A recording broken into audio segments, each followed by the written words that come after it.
बिस्मिल्लाहिर्रहमानिर्रहीम। अस्सलाम वालेकुम मुअज़्ज़िज़ नाज़रीन, प्रोग्राम बड़ी खबर के साथ मैं हूं सदफ मलिक और मेरे साथ हैं अमजद वड़ाइच। नाज़रीन, वज़ीर आज़म सैयद यूसुफ रज़ा गिलानी ने अपनी जहाज़ी साइज़ काबीना तहलील कर दी है और आइंदा 24 घंटों में नई काबीना की तश्कील मुतवक्के है। पहले यहाँ पर देखते हैं एक रिपोर्ट और इसके बाद गुफ्तगू के सिलसिले को आगे बढ़ाएंगे।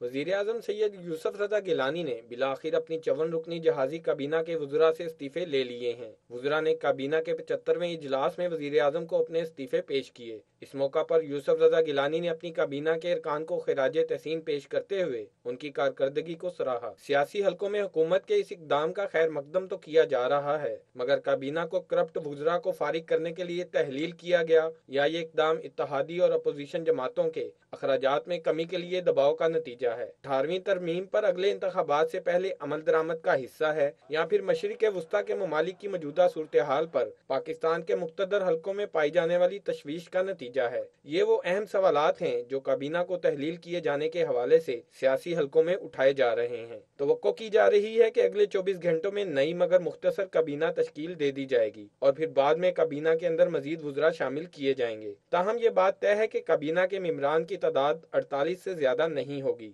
मुस्तकबिल करीब में ही पता चलेगा कि वो कौन से बदकिस्मत अरकान हैं जो आइंदा वजारत के मजे नहीं लूट सकेंगे और वो कौन से खुशकिस्मत हैं जो पहली बार वजारत का ताज अपने सर पर सजाएंगे। ताहम बचत के नाम पर किया जाने वाला ये इकदाम अफसरशाही पर भी लागू होगा या नहीं और इस इकदाम की वजह से मिसाइल से पिसे अवाम में पाई जाने वाली बेचैनी खत्म हो पाएगी या नहीं, ये तो आने वाला वक्त ही बताएगा। जी वड़ाई साहब, ये तो बड़ा अच्छा फैसला नहीं है जिसको अप्रिशिएट किया जाए। देर आए दुरुस्त आयद, 3 साल बाद ही सही, लेकिन हुकूमत को ख्याल तो आ गया। नहीं, डेफिनेटली ये बड़ा अच्छा फैसला। देखें, ये चलें, होता ऐसे ही है कि एक्सपीरियंस से सीखती हैं हुकूमतें या लोग, तो ये भी अगर एक्सपीरियंस से बेशक उन्हें सीखा है तो ये अच्छा फैसला है और इसके डेफिनेटली अच्छे नताइज बरामद हो सकते हैं, होने चाहिए।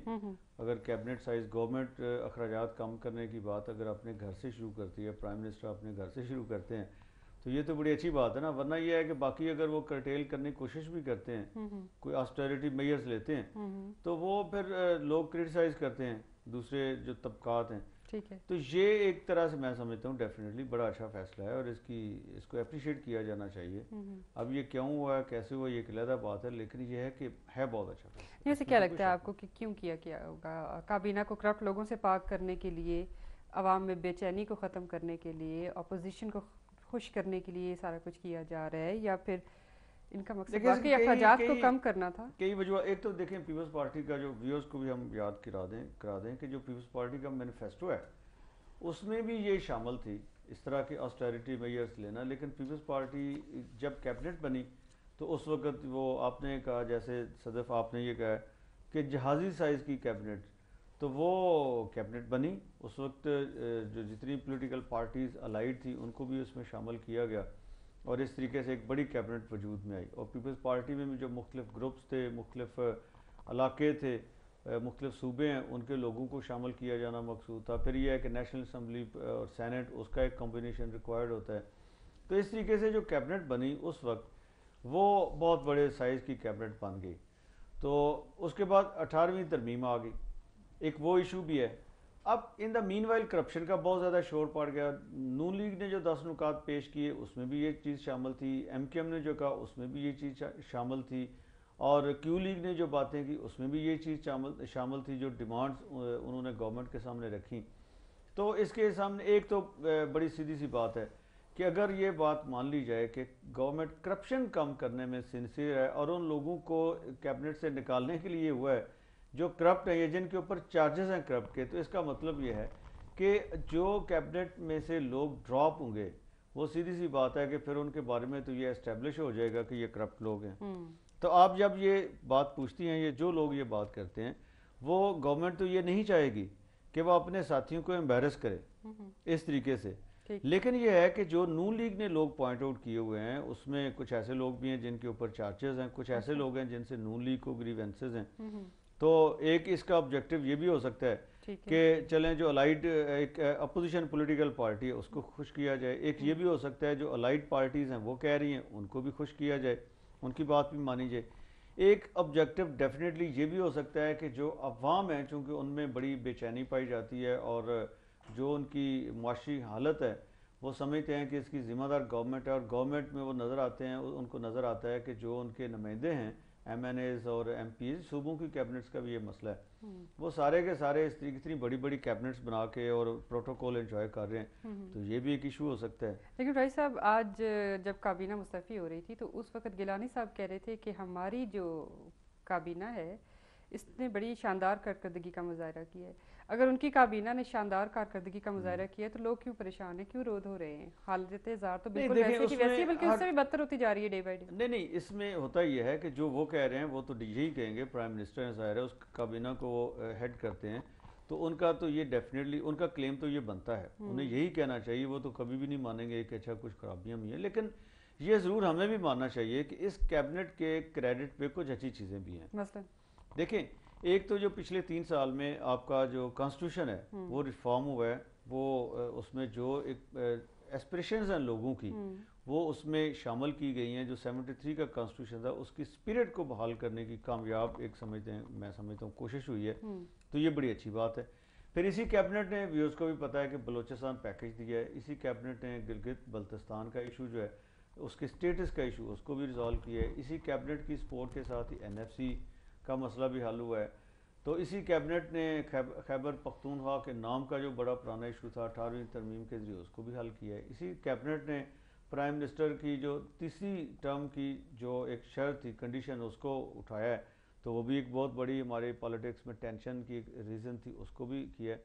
तो इस तरीके से कुछ चीज़ें फिर उसने इस कैबिनेट को एक क्रेडिट में देखे, माशी तौर पे तो जो हालात हैं वो हैं, उसको तो कोई ये नहीं कह सकता जी बड़े अच्छे मुल्क के माशी हालात हैं, लेकिन यह है कि जो इंडिकेटर्स प्राइम मिनिस्टर ने पॉइंट आउट किए हैं उसको कोई डिनाई नहीं कर सकता कि जो फॉरेन एक्सचेंज रिजर्व्स हैं वो 17 बिलियन डॉलर से वो डेफिनेटली ज़्यादा है। 12,000 पॉइंट से आपका KSE का जो 100 इंडेक्स है बहुत ज़्यादा है, वो भी कहते हैं जी हमारी बड़ी अचीवमेंट है। जब हमें मिली थी हुकूमत उस वक्त ये 5,000 पॉइंट उससे ये आगे गया।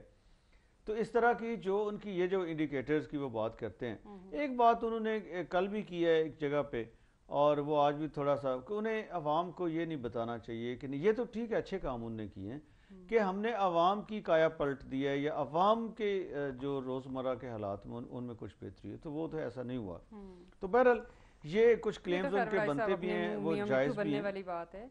ये बताएं कि ये जो फैसला किया गया है इसका क्रेडिट क्या नून लीग को भी जाता है? क्योंकि उन्होंने जब अपना 10 नुकात का एजेंडा पेश किया था तो उसमें उन्होंने कहा था कि काबीना के जो वज़रा हैं उनकी तादाद कम की जाए, अखराजात को कम किया जाए। हाँ, अगर सोचा जाए तो इसका जो क्रेडिट है वो नून लीग को ज़रूर देना चाहिए, उनको जाता है।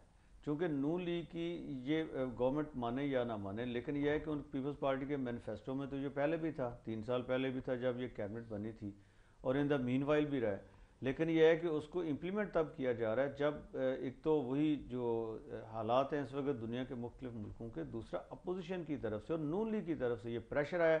MKM ने भी उसको उसी को सपोर्ट किया है और Q लीग ने भी उसको सपोर्ट किया है।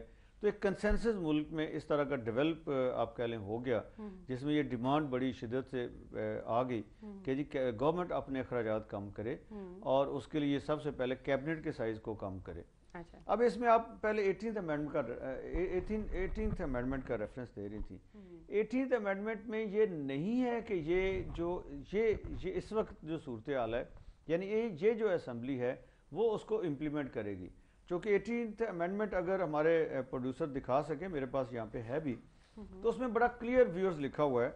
ये उसका जो आर्टिकल 92 है इसमें बड़ा क्लियरली लिखा हुआ है कि इसमें बड़ा क्लियर लिखा हुआ है कि देखें, एक तो इसमें जो 92 में एक ये है कि provided further that the total strength of the cabinet including ministers of state shall not exceed 11% of the total membership of the मजलिस शूरा।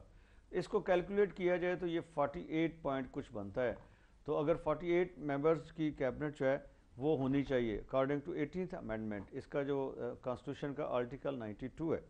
लेकिन यह है कि उसके साथ ही आगे लिखा हुआ है कि provided also that the aforesaid amendment shall be effective from the next general election held after the commencement of the constitution means के ये जो 18th अमेंडमेंट है इसके इम्प्लीमेंट होने के बाद का जो अरसा इम्प्लीमेंट होने से शुरू होगा जब, तो उसके बाद जो अगले इलेक्शंस होंगे ये उसके बाद इम्प्लीमेंट होगी। तो उसका मतलब ये है कि अगले इलेक्शंस के बाद, आम अल्फाज में कह लें ना, तो अभी तो ये इम्प्लीमेंट 18th अमेंडमेंट के मुताबिक तो लाजमी नहीं है। हाँ, अलबत्ता नून लीग जो 10 पॉइंट्स पे जो मुज़ाकरात होते रहे उसमें वो मुतालबा करती रही है कि पीपल्स पार्टी कहती थी आप पंजाब कैबिनेट जो उसको रेज करें और वो जितनी तादाद सीलिंग है सीलिंग तक उसको बढ़ाएं, जबकि यहाँ पे बड़ी छोटी कैबिनेट है, 16 मिनिस्टर्स हैं और 4 एडवाइज़र्स हैं, कुछ 2 स्पेशल असिस्टेंट्स हैं, एक स्पेशल एडवाइज़र हैं, खोसा साहब जो हैं सीनियर एडवाइज़र या क्या उनको नाम देते हैं। तो यहाँ पे टोटल जो स्ट्रेंथ बनती है वो 23 लोगों की बनती है पंजाब में। वो कहते थे कि इसको 11% के मुताबिक आप रेज करें, लेकिन नून लीग ये कहती थी कि आप जो फेडरल कैबिनेट है उसका साइज कम करके उसको 11% के मुताबिक लेके आए, जिसमें मिनिस्टर्स और स्टेट मिनिस्टर्स दोनों की स्ट्रेंथ मिला के वो 11% से ज़्यादा नहीं होनी चाहिए। तो इसलिए ये क्रेडिट अगर आप कहती हैं तो मैं ये समझता हूँ कि ये जो कुछ हो रहा है पिछले कुछ अर्से से मुज़ाकरात और सारा, और जो प्रेशर बिल्डअप हुआ है गवर्नमेंट के ऊपर, तो ये नून लीग को जाता है और ज़्यादा उनको जाता है, थोड़ा आप कह लें कि पीपल्स पार्टी को जाता है या बाकी जो दूसरी MKM वगैरह उनको जाता है, यानी अपोजिशन और अलाइड पार्टीज़ को जाता है। पीपल्स पार्टी को बड़ी अच्छी बात है उन्होंने कर दिया है, तो उनको भी क्रेडिट फिर कुछ ना कुछ तो दे ही देना चाहिए। अच्छा वैसे ये बताएं कि नई जो काबीना है वो तो तहलील हो चुकी, अब जो नई काबीना आएगी उसमें क्या तवक्को की जा रही है कि कौन कौन से नए चेहरे आ सकते हैं और क्या कोई शफाफियत उसमें कायम हो सकेगी? देखें, शफाफियत की बात करेंगे तो फिर वही बात होगी कि जो मिनिस्टर्स आए हैं वो इसका मतलब है कि सारे बड़े नेक हैं और सारे बड़े ट्रांसपेरेंट हैं, सारे बड़े ऑनेस्ट हैं, और जो मिनिस्टर्स नहीं आए वो ड्रॉप जो हो गए वो डिसऑनेस्ट हैं। तो ये इसलिए ये तो मयार ना गवर्नमेंट चाहेगी ना ऐसा होगा, ना ये चीज़ जो है अगर कहीं उनके बैक ऑफ माइंड में है भी तो वो इसको लाउडली नहीं करेंगे। अच्छा। वो नहीं चाहेंगे कि अपने जो